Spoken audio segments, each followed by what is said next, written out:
ఓ యాత్రకని బయలుదేరిన ఒక బస్సు మార్గమధ్యంలో ఒక ప్రమాదానికి గురి కాబోయి త్రుటిలో తప్పించుకుంది. మరి కాస్త దూరం వెళ్ళగానే ఆకాశం ఉరిమి ఒక పిడుగు బస్సుకు దగ్గరలో పడింది. ఇది చూసి హైరాణ పడుతున్న ప్రయాణికులతో ఓ వ్యక్తి లేచి, మన మధ్యలో ఎవరో పాపం చేసిన వ్యక్తి ఉన్నాడు, అందువల్లే మనకు ఈ ప్రమాదాలన్నీ వెంట్రుకవాసులో తప్పుతున్నాయి అన్నాడు. వెంటనే అందరితో మాట్లాడి మనలో ఒక్కొక్కరుగా వెళ్లి దూరంగా కనిపిస్తున్న ఆ చెట్టును తాకి రమ్మన్నాడు. ఒకవేళ అతడి వల్లే మనకు ప్రమాదాలు జరుగుతూ ఉంటే ఆ చెట్టును అతను తాకినప్పుడే పిడుగు పడుతుంది అన్నాడు.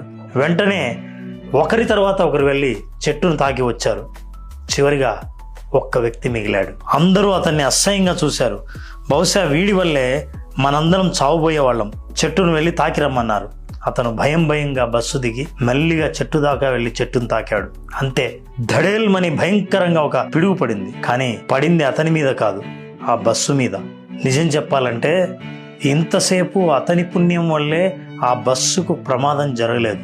అందుకే ఎదుటివారి గురించి పూర్తిగా తెలియకుండా నిందించకూడదు. ఒకవేళ ఎక్కడెక్కడ తప్పులున్నాయో వెతికే వాళ్ళు ఎక్కడో కంటే తమలోనే తప్పులు ఏవో వెతుక్కుంటే ఓ కొత్త వ్యక్తిత్వాన్ని ఆవిష్కరించగలుగుతారు. మీరేమంటారు?